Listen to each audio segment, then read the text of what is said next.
professeur Niemba Soga Jacob, conférence qui avait pour thème État de proximité jaillissant des entrailles de la société traditionnelle. Une conférence qu'il avait animée lors du Congrès international de Lubumbashi très récemment et qui avait pour thème principal quel État pour l'Afrique de demain, le cas de Congo-Kinshasa.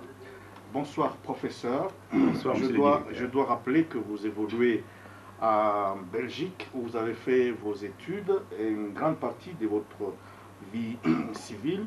Vous êtes docteur en sciences politiques, comme je l'ai dit, vous êtes basé en Belgique, mais vous donnez cours à Kinshasa, à Dipen et à Lubumbashi, et bien vous avez aussi donné cours à Butembo. Alors, vous êtes master en gestion financière, en planification économique, spécialisé en gestion démocratique du pouvoir politique et bonne gouvernance. À votre actif, vous avez beaucoup publié, dont un livre qui m'a intéressé, État de droit, démocratie fédérale au Congo. Nous allons bientôt en parler. Le débat de ce soir sera d'abord centré sur l'état de proximité jaillissant des entrailles de la société traditionnelle. Un gros titre, professeur. Qu'est-ce qui vous a inspiré à le débattre? Merci beaucoup, monsieur le directeur. Effectivement, cette conférence qui était développée lors du Congrès international de Lubumbashi était une conférence formidable et c'est une conférence qui était incluse dans le cadre effectivement de la recherche de solutions sur quel État en Afrique centrale est le cas du Congo-Kinshasa.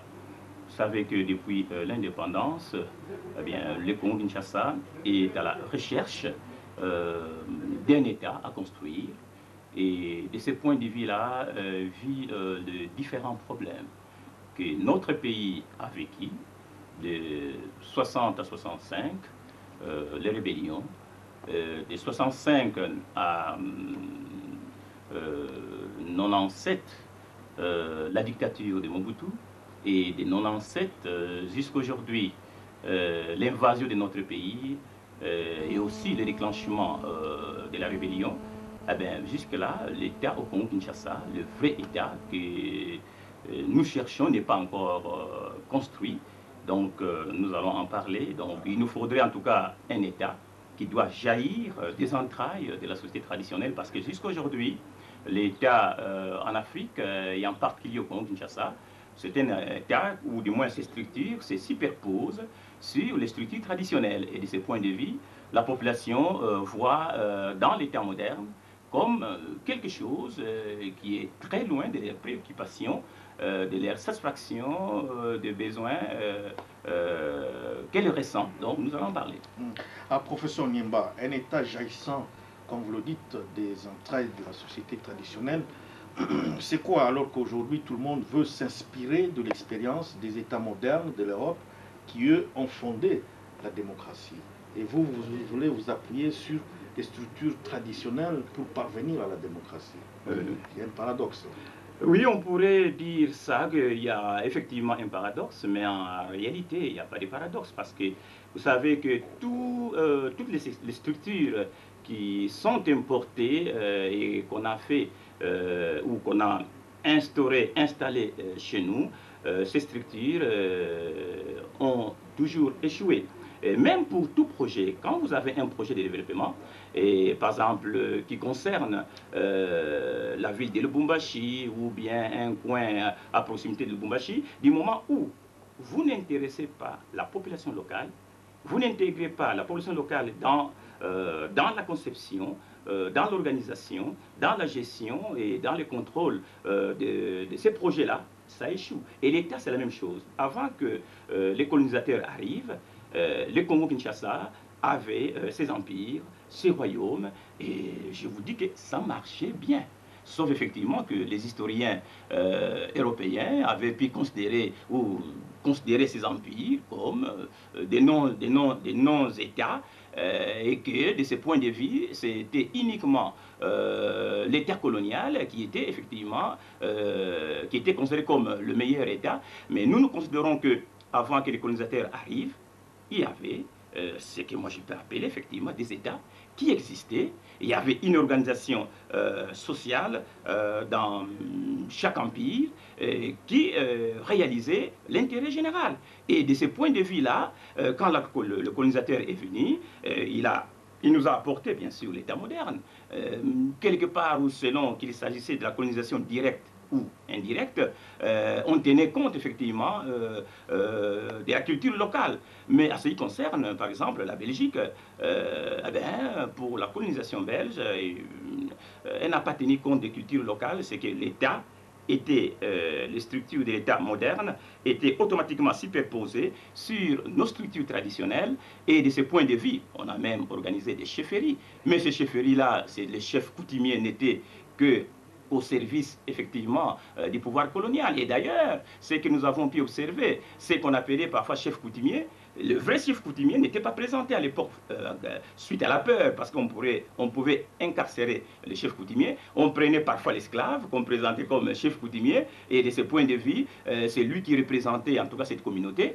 Bref, il y avait depuis ces temps-là, même quand nous avons eu l'indépendance, en tout cas nos politologues, nos juristes, nos sociologues, j'en passe, en fait, la multidisciplinarité n'a pas fait en tout cas un effort de pouvoir intégrer les structures de l'État moderne qui terminent par la commune et les intégrer à nos villages. Donc cette synthèse que effectivement je prône ici, c'est que nos villages qui sont des structures de base de notre société. Et dans les villages, nous avons le chef coutumier, les notables, et puis toute la communauté de base. Donc, ces chefs coutumiers-là doivent absolument, avec leurs notables, doivent absolument faire en sorte qu'ils puissent constituer ce que moi j'appellerais la première structure, que j'appelle effectivement le notable du village.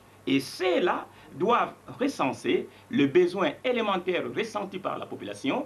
Quels sont ces besoins élémentaires ressentis par la population? Eh bien, le besoin d'alimentation, faire en sorte que l'agriculture puisse réellement fonctionner normalement, puisque l'agriculture dans nos campagnes constitue la première source de revenus de notre population. Donc, ce sont eux qui doivent, donc ce sont nos villages qui doivent dire: écoutez, nous avons besoin de tel type d'agriculture, de telles matières premières, etc. etc. Et ils transmettent ces besoins-là. Il n'y a pas seulement que l'agriculture. Vous avez les transports pour que les pistes de desserts agricoles puissent être bien arrangées. Il y a la problématique de l'eau potable, il y a la problématique de la santé. Il faut qu'il y ait effectivement ce que moi j'appelle les centres de santé de proximité qu'on doit construire, et peut-être dans un rayon de 50 ou 60 ou 70 km, avec un hôpital de référence. Il y a la problématique de l'éducation, c'est-à-dire qu'il faut qu'il y ait dans nos villages des écoles primaires où les enseignants sont bien payés, bien motivés, à l'instar d'ailleurs de toute l'éducation nationale. Il n'y a pas seulement que les enseignants qui doivent être bien payés. Bon, bref, ces structures-là, donc ces premiers besoins-là, doivent être transmis à la première structure de l'État, ce que moi j'appelle la commune. Donc, il doit y avoir une interrelation entre ces structures de base que moi j'appelle le notable de village, donc constituées par le village, et la commune actuelle, qui est considérée comme la base, même en Europe, de l'État moderne. Donc, interrelation. Professeur, il y a d'abord plusieurs notions que vous avez énoncées qui ne sont plus d'application aujourd'hui. D'abord, vous avez estimé qu'il fallait, à l'époque coloniale, il y avait les empires, il y avait les royaumes qui constituaient pratiquement le socle du développement. Mais nous savons aussi que ces empires et ces royaumes n'existent pratiquement plus. Vous basez également sur les desiderata des villageois qui doivent être transmises au niveau des communes pour leur exécution. Mais vous savez également que même si les villageois transmettent au niveau des communes leurs desiderata, ces desiderata ne trouveront jamais leur réponse tant qu'au niveau du sommet, la structure elle-même n'est pas efficace pour répondre aux besoins de ces villageois. Absolument, absolument, monsieur le directeur. Effectivement, c'est ça les projets. C'est pour cela que l'État doit être organisé enfin, d'une manière toto-globale, dans le sens que la structure de l'État doit être organisée du sommet à la base. Mais jusque-là, on a privilégié l'organisation du sommet, mais alors quelle organisation? Parce que figurez-vous que depuis notre indépendance, je disais au départ que notre pays est à la recherche de la construction d'un État, alors d'un vrai État. Alors, quand je parle de vrai État, donc il s'agit ici de l'État de droit. Parce que jusque-là, l'État de droit au Congo n'a jamais été construit. Et je crois que c'est la Troisième République du demain qui va construire notre État de droit. Un État de droit où, en réalité, les lois s'appliquent à tout le monde, du sommet jusqu'à la base. Alors, de cette manière-là, du moment où les lois s'appliquent à tout le monde du sommet à la base, parce qu'un État de droit a un certain nombre de principes, tout comme d'ailleurs la démocratie a un certain nombre de principes. Donc, l'un des grands principes de l'État de droit reste toujours la séparation du pouvoir. C'est-à-dire que les pouvoirs législatifs légifèrent, les pouvoirs exécutifs exécutent, et les pouvoirs judiciaires contrôlent la constitutionnalité des lois ou rend la justice comme il se doit. Mais dans le cas de notre pays, eh bien, comme l'État de droit n'existait pas, eh bien, nous constatons, nous observons absolument que c'est le pouvoir de référence pour pouvoir organiser notre société, c'est le pouvoir exécutif. Donc, le pouvoir exécutif absorbe dans son sein les pouvoirs judiciaires, les pouvoirs législatifs, puisqu'en fait, nos députés sont nommés. C'est là même à l'époque de Mobutu, il y avait de mascarades des élections, mais nos députés sont toujours nommés. Ils ne sont pas la vraie émanation de notre population. Alors, dans ce cadre-là, c'est normal que quand la population présente, dans le cadre de l'État, qui n'est pas l'État des droits, quand la population présente ses besoins fondamentaux pour être satisfaits, eh bien, ces besoins ne pourraient pas être satisfaits. Donc, les besoins de notre peuple, de notre population ne pourront être satisfaits que dans le cadre de l'état des droits, où réellement il y a des contrôles à tous les niveaux. Et que quand quelqu'un commet des bévues, eh bien, celui-là est sanctionné, même si l'État, parce que dans le cadre de l'état des droits, l'État lui-même est limité par les droits. Et si l'État commet des fautes, ou par l'intermédiaire de ses agents, eh bien, la justice est là pour poursuivre l'État. Pour terminer, qu'est-ce qui fait aussi la force de l'État des droits? C'est l'indépendance du pouvoir judiciaire. Quand nous disons l'indépendance du pouvoir judiciaire, ce n'est pas qu'au sein de l'organisation du pouvoir, le pouvoir judiciaire est totalement indépendant, autonome, parce qu'il y a des passerelles d'interrelation entre les pouvoirs. Mais est-il que le pouvoir judiciaire doit être autonome du point de vue de l'exercice de ses compétences? Il doit exercer totalement ses compétences. Alors là, il y a effectivement des mécanismes qui doivent être déclenchés pour faire en sorte que l'exécutif, dorénavant et dans la Troisième République, ne puisse pas absorber le pouvoir judiciaire qui est le garant de l'état des droits. Alors, professeur Niemba, si j'ai bien lu votre exposé qui a pour titre, je le rappelle à ceux qui viennent de nous prendre en cours, état de proximité jaillissant des entrailles de la société traditionnelle. Quand je parcours votre conférence, vous mettez beaucoup d'importance sur l'organisation traditionnelle qui devait aider l'État à se développer. L'organisation traditionnelle, pour vous, c'est les villages, c'est les collectivités. Donc c'est la base. Mais quelle base? La base actuelle, y compris une bonne partie en dehors de quelques chefs de villages qui ont une instruction. Quand vous allez dans les coins les plus reculés de la République, les chefs des villages, pour la plupart, n'ont jamais mis les pieds en ville. Comment peut-on baser un développement harmonieux dans un pays démocratique avec ce genre de structures comme les villages qui, par moments, n'ont jamais bu l'eau potable, n'ont jamais vu un vélo passer, encore moins une voiture? Merci beaucoup, monsieur le directeur. En tout cas, caricaturer notre société traditionnelle de cette manière-là, moi-même, je suis très ému. Puisque moi-même, je suis né au village, étant un villageois, j'ai vu les vélos passer. Il y a village et village. Ah, d'accord. Il y a des villages qui ressemblent vraiment au 18e, 17e siècle jusqu'aujourd'hui. Ah oui, si ces villages aujourd'hui ressemblent au 17e, 18e siècle, parce que l'élite politique, depuis les années 60, n'a jamais fait d'efforts pour pouvoir effectivement promouvoir le bonheur matériel de notre peuple. Vous savez, quand on parle effectivement de la population ou des villageois, en fait, c'est le socle, c'est la base même du pouvoir politique dans un pays. C'est la base même du pouvoir politique au Congo-Kinshasa. L'un des principes de la démocratie moderne, c'est la souveraineté populaire. Qu'est-ce que cela signifie? Cela signifie que le peuple est souverain, il est la source du pouvoir et que c'est lui qui doit élire ses dirigeants. Mais regardez l'organisation de notre pays, l'organisation politique de notre pays et même le fonctionnement des institutions depuis les années 60. En fait, hormis la Première République, donc l'élite politique de la Première République que j'excuse, puisque elle était une élite tout à fait néophyte et qui s'était battue pour l'indépendance. Là, c'est un point que cette élite a marqué. Mais à partir de Mobutu, jusqu'à aujourd'hui. Mais l'élite politique est partie au pouvoir uniquement pour leur propre intérêt, pour l'intérêt personnel, et non pas pour l'intérêt de notre peuple, pour l'intérêt de notre population. Si réellement cette élite était pour l'intérêt de notre peuple, eh bien, ce village du XVIIIe siècle que vous décrivez, ou du XVIIe siècle, ne pouvait pas exister. Le Congo-Kinshasa a le moyen. C'est un pays gâté par la nature du point de vue des ressources naturelles.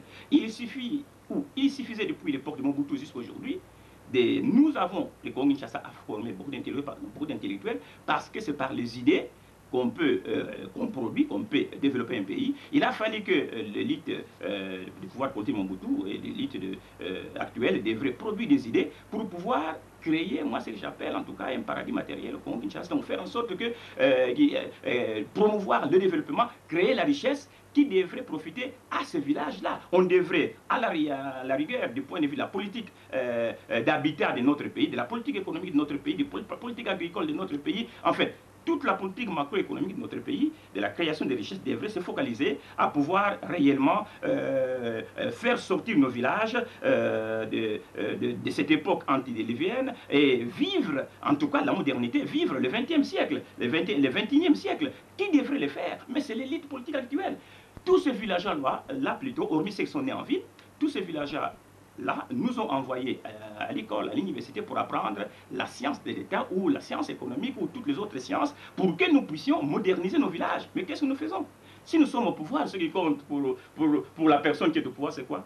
Eh bien, avoir l'argent de l'État, c'est-à-dire du trésor public, là où enfin, les recettes de l'État, s'occuper de soi-même, de sa petite famille, de ses copains, bref, de son réseau, c'est fini. Et nous avons abandonné, ou du moins l'élite politique, parce que nous, on n'est pas dans la pratique jusque-là de politique, mais l'élite politique qui est au pouvoir, depuis Mobutu jusqu'à aujourd'hui, a abandonné tout justement les villages, qui est la base du pouvoir politique, parce que à peu près 90% ou 80%, pour ne pas exagérer, 80% de la population congolaise est une population rurale. Et qui dit population rurale, en tout cas hormis les villes rurales, nous avons tout justement ces villages-là. Et pourquoi notre élite a abandonné ces villages-là?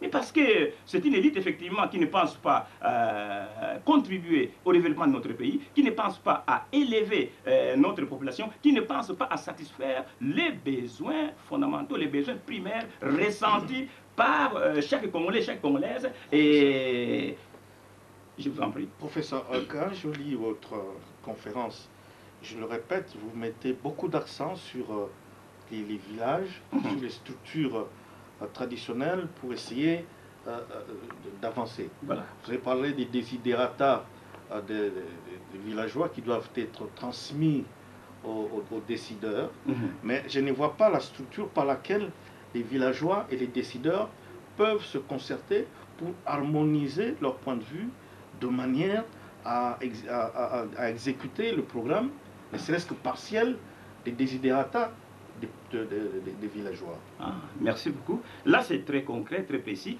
J'avais prévu même dans mon livre ici, État des droits démocratiques fédéral au Congo-Kinshasa, j'ai prévu cette structure-là que j'appelle effectivement dans les livres le Conseil des notables des villages. Dans son organisation, les villageois ou groupes de villages doivent élire ou s'il n'y a pas élection, mais ils doivent élire en tout cas un conseil du village composé des différents notables. Et de ces notables-là, y compris les chefs coutumiers. Et ces notables-là, effectivement, doivent, à côté de ces notables, on doit avoir par exemple ceux qui enseignent ou des moniteurs agricoles qui restent dans le monde rural, comme peut-être secrétaire ou comme rapporteur, ou il doit avoir en tout cas une administration ou des gens qui sont déjà dans la modernité et qui doivent écrire des rapports. Alors, que fera ces conseils de village-là? Ces conseils de village doivent absolument discuter, débattre si le besoin